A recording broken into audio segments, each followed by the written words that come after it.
Attaque de l'aéroport de Niamey, Tiani accuse Macron, Ouattara et Talon d'être impliqués dans le complot.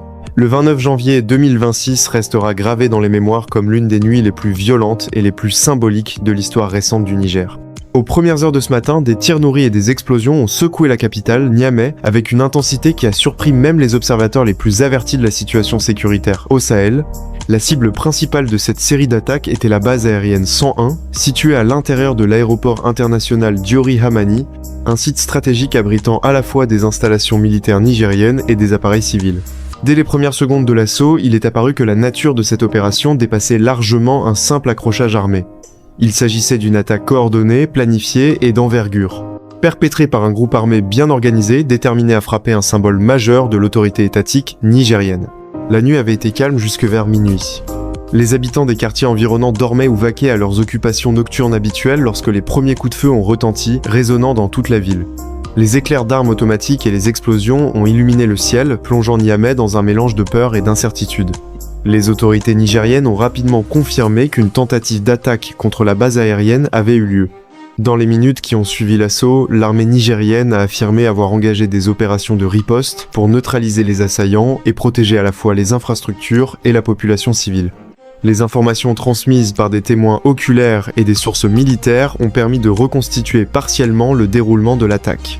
Selon ces récits, plusieurs assaillants lourdement armés ont tenté de pénétrer l'enceinte de la base aérienne par différents points d'accès, utilisant des véhicules rapides ainsi que des armes automatiques. Les explosions entendues pendant plus d'une heure semblaient provenir de charges explosives placées ou lancées contre des positions militaires. Certaines sources parlent même d'une tentative de nier l'accès à la piste de l'aéroport pour les avions civils, ce qui aurait transformé l'attaque en un événement d'une ampleur encore plus considérable s'il avait réussi.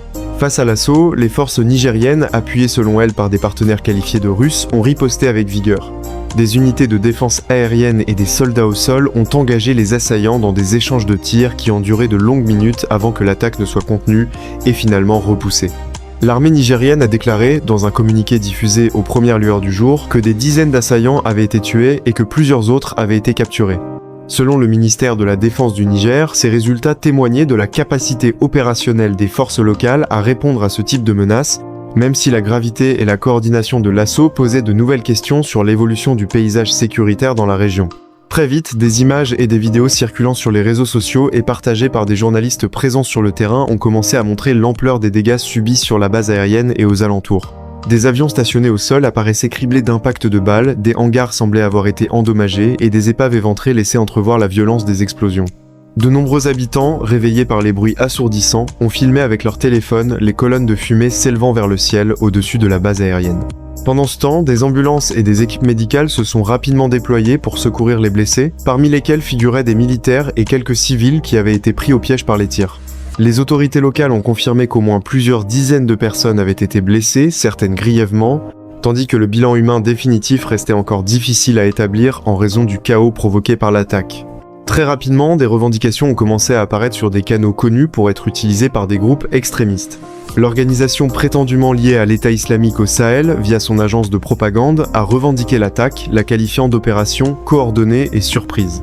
Les revendications diffusées par cette organisation affirmaient que l'assaut avait été planifié pour infliger des pertes significatives aux forces nigériennes et que cette action marquait une nouvelle étape dans leur lutte contre ce qu'ils considèrent comme des régimes infidèles ou collaborateurs avec des puissances étrangères. Ces revendications ont été rapidement relayées par des plateformes proches de groupes djihadistes, bien que la véracité et la validité de ces déclarations ne puissent être confirmées de manière indépendante. Du côté des autorités nigériennes, les interprétations officielles de l'événement ont rapidement pris une tournure politique. Le général Abdourahmane Tiani, qui dirige la junte militaire au Niger, a prononcé un discours diffusé à la télévision nationale dans les heures qui ont suivi l'attaque. Dans ce discours, il a dénoncé ce qu'il a qualifié de complot international visant à déstabiliser le Niger et à porter atteinte à son intégrité territoriale. Sans fournir de preuves tangibles, le général Tiani a affirmé que plusieurs dirigeants africains et occidentaux étaient impliqués dans la planification et l'exécution de l'attaque. Parmi les personnalités visées par ces accusations figuraient le président de la République française, Emmanuel Macron, ainsi que les présidents de la Côte d'Ivoire, Alassane Ouattara, et du Bénin, Patrice Talon. Ces déclarations ont immédiatement provoqué une onde de choc diplomatique tant au niveau régional qu'international. Les accusations du général Tiani ont été perçues par de nombreux observateurs comme une tentative de politiser un événement sécuritaire grave en impliquant des dirigeants étrangers dans un acte de violence. Dans son allocution, le général nigérien a affirmé que ses dirigeants étaient les sponsors ou les instigateurs de l'attaque, accusant leur gouvernement de soutenir des groupes mercenaires opérant dans la région. Selon lui, l'objectif de ces puissances était de faire pression sur le Niger pour modifier sa politique étrangère et ses alliances actuelles, notamment en matière de coopération avec certains partenaires internationaux. Pourtant, à l'extérieur du Niger, les réactions ont été immédiates et contrastées. Les gouvernements de France, de Côte d'Ivoire et du Bénin, cités par le général Tiani, ont catégoriquement rejeté ces accusations. Des porte-paroles officiels des ministères des Affaires étrangères de ces pays ont déclaré que les allégations de soutien à une attaque terroriste étaient sans fondement, irresponsables et totalement contraires à la réalité. La France, qui entretient des relations historiques et complexes avec plusieurs pays de la région, a souligné qu'elle continuait de condamner fermement toute forme de violence ou de terrorisme, tout en réaffirmant son engagement en faveur de la stabilité et de la sécurité dans le Sahel. Les autorités ivoiriennes et béninoises ont elles aussi exprimé leur étonnement et leur rejet des accusations, insistant sur le fait qu'elles n'avaient aucun intérêt à s'impliquer dans une attaque de cette nature. Pour elles, de telles affirmations sans preuve risquaient de détériorer les relations diplomatiques et de semer des tensions inutiles entre des États africains engagés dans des efforts conjoints de développement et de sécurité. Dans leur réponse officielle, ces pays ont réaffirmé leur engagement pour la paix, la coopération régionale et la lutte contre le terrorisme sous toutes ses formes, tout en appelant à des enquêtes transparentes pour établir la vérité sur ce qui s'était réellement produit. Sur le plan international, les réactions ont également été prudentes. Des organisations telles que les Nations Unies et l'Union africaine ont condamné l'attaque contre l'aéroport de Niamey et appelé à la retenue. Elles ont insisté sur le besoin d'une enquête indépendante pour déterminer les responsabilités exactes, tout en mettant en garde contre les accusations sans preuve qui pourraient nuire à la stabilité déjà fragile de la région. Certains analystes internationaux ont souligné que le Sahel est confronté depuis plusieurs années à une montée des groupes djihadistes, notamment ceux affiliés à l'État islamique et à Al-Qaïda, ce qui fait de ce type d'attaque un risque permanent pour les autorités locales. Dans ce contexte, l'attaque de la base aérienne de Niamey s'inscrit dans une série d'événements similaires qui ont eu lieu dans d'autres régions du Sahel, notamment au Mali et au Burkina Faso. Ces pays ont aussi été le théâtre d'attaques revendiquées par des groupes extrémistes, souvent ciblant des forces de sécurité, des civils ou des infrastructures stratégiques.